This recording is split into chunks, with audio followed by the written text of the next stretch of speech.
Well, I'll say good morning to everyone. It's lovely to be with you again. Thank you for that, Brian. And Nativity Day, is that right? Nativity Day today. So it's a special day. It's always special when we remember the Lord anyway, but it's a special day, isn't it? Okay.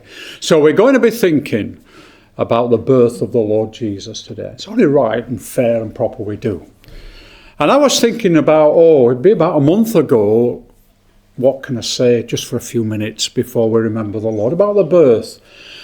Well, I was reading a poem, and it's a poem by a man called Rudyard Kipling. Now, you may have heard of him, I think you probably will have. And he wrote a very famous book called The Jungle Book, which I'm sure the kids will have heard of it. It's been made into films and everything. But he wrote a poem. And I was reading this poem and I thought, I'm going to adapt that to what we're going to speak about today. So just bear with me. I'm just going to read you the first verse of this poem by Rudyard Kipling, and then we'll speak about the Lord Jesus. This is what he wrote. I keep 6 honest serving men. They taught me all I knew. Their names are what, and why, and when, and how, and where, and who. You got that? 6 men. Their names are what, why, when, how, where, and who. And what Rudyard Kipling is saying is that, you can start a question with one of those 6 words and you get some information, you learn from it. He says, they taught me all I knew. And I was just thinking, the birth of the Lord Jesus. Now, I've only got 10 minutes and Mike's watching me, he's on the stopwatch anyway. But what happened when the Lord was born? I'm going to use these 6 words. What happened when the Lord was born? Why was he born? When was he born? How was he born? Where was he born? And who was born? Who are we remembering his birth? Now, just bear with me, just for a minute or so. And the way I'm going to do this is I'm just going to give you the answer, what the scripture says, what the Bible says, into the answer of these 6 questions. So if you've got a Bible, you might be flicking through pretty quickly. I'm just going to read the verses and give you the answers. So here we go. Number 1, what? What happened at his birth? Well, we know the story. We know the Christmas story. We know what happened. And you can look in Matthew's Gospel and in Luke's Gospel, and there you'll have the story, don't you, of the birth of the Lord Jesus. But I've just chosen two verses from the Bible. They're not in Matthew, they're not in Luke, and one of them is my favourite verse for Christmas. And it's Titus chapter 2 and verse 11. Titus chapter 2 and verse 11, and it is my favourite verse for Christmas. This is what happened at Christmas. If you haven't a Bible, please listen, but Titus chapter 2 verse 11 says these words, and they're lovely. For the grace of God that bringeth salvation hath appeared to all men. Now I think that's lovely, and I'm going to say that again. For the grace of God that bringeth salvation hath appeared to all men. That's it, isn't it? The grace of God that bringeth salvation hath appeared to all men. That's Christmas. That's the birth of the Lord Jesus. And the other verse I just want to quote is John chapter 1, verse 14. You'll remember the very first verse of John says, in the beginning was the Word, and the Word was with God, and the Word was God. And verse 14 says, and the Word became flesh and dwelt among us. And that's Christmas. The Word became flesh and dwelt among us. That's what's happened. That's what happened at his birth. Number 1. Number 2, the word why. Why was he born? Well, we'll look more on this later on after the play, after the nativity play. I'll just say a little bit about the reason why the Lord Jesus was born. I'm just going to quote 2 verses to you. 1 Timothy 1 verse 15, this is a faithful saying and worthy of all acceptation that Christ Jesus came into the world to save sinners like us. The Lord Jesus said in John chapter 10 and verse 10, I am come that they might have life and that they might have it more abundantly. And as we sit here, we've got everlasting and eternal life. He came. We're thankful, aren't we? We're thankful he came to this place. He did not come to judge the world. He did not come to blame. He did not only come to seek, it was to save. He came. And when we call him Saviour, and when we call him Saviour, and when we call him Saviour, then we call him by his name. That's the reason why he came. More about that later. The third word, when. When was he born? Well, we don't really know the exact date. Not really. But I know here that there are certain ladies who have had children, and you'll get a due date when you're expecting the baby.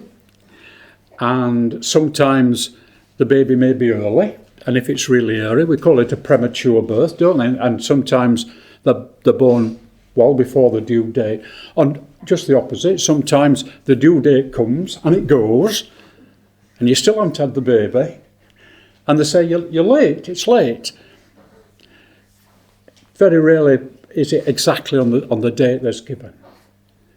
The birth of the Lord Jesus. It wasn't early.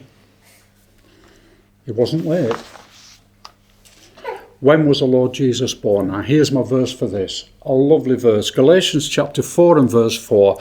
But when the fullness of the time was come, God sent forth his Son, made of a woman, made under the law. That was the time he came, when the fullness of the time was come.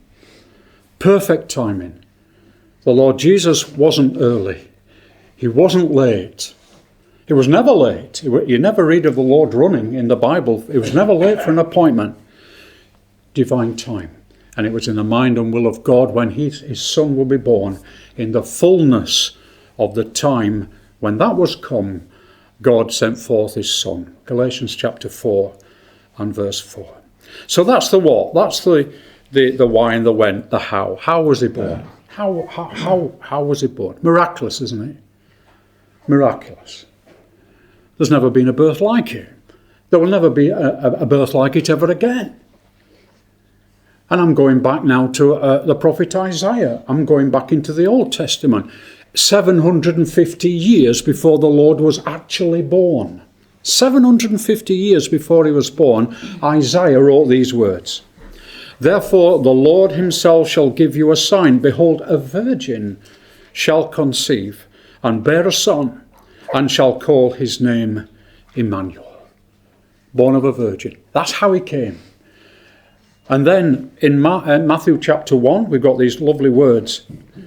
The angel of the Lord appears to Joseph in a dream and says, Behold, a virgin shall be with child and shall bring forth a son, and they shall call his name Emmanuel. Being interpreted, God was with us. So that's how. Where? Where was he born? Again, I'm going back to the Old Testament. And this time I'm going back to a prophet called Micah. He lived 500 years before the Lord was born. And Micah tells you the exact place where the Lord Jesus was going to be born. And he wrote these words in Micah chapter 5.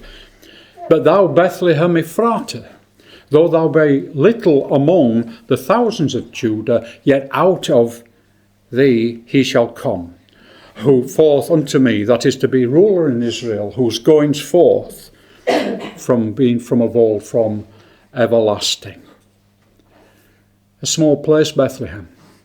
We often sing, don't we? Oh, little town of Bethlehem. He wasn't born in Jerusalem. He wasn't born in the major city of the land. He wasn't born in a stately home. He wasn't born in a palace, as children of the King are born today. Humility marked his birth, didn't he? Humility marked his birth and his life and his death as well. Just a small place. You can still go to it. It's not very big today, Bethlehem. But that's where he came. And that's where it was prophesied, where he will be born. And finally, we've had the what, we've had the why, we've had the when, we've had the how, and we've had the where. Who? Well, who is he? God manifest in flesh. We often think of that. God manifest in flesh. Great is the mystery of godliness. He's the very Son of God.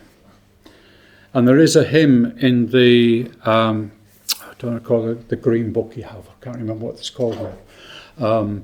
And I think it's hymn number 506. And I think we can sing that in a minute. That'll be all right. It starts like this. Who is he in yonder stall, at whose feet the shepherds fall? 'Tis the Lord, O wondrous story, 'tis the Lord, the King of glory. At his feet we humbly fall. Crown him, Lord of all. And I'm not sure it's either 506 or 605. I'm not quite sure which one it is. But I wonder in a minute if we could sing that lovely hymn together. So there we are. What? Why? When? How? Where? And who? And I know we're not here to remember Kipling this morning, but those were his 6 words. His faithful words. And how it's good this morning to just think of those 6 words this morning in relation to someone, with all due respect to Rudyard Kipling, far greater than him, the one who is our Saviour and the one who is our Lord. As that hymn closes, crown him, Lord of all. And that's what we're going to do over the next few minutes. We are going to think about him and remember him, the one who first remembered us. Thank you very much.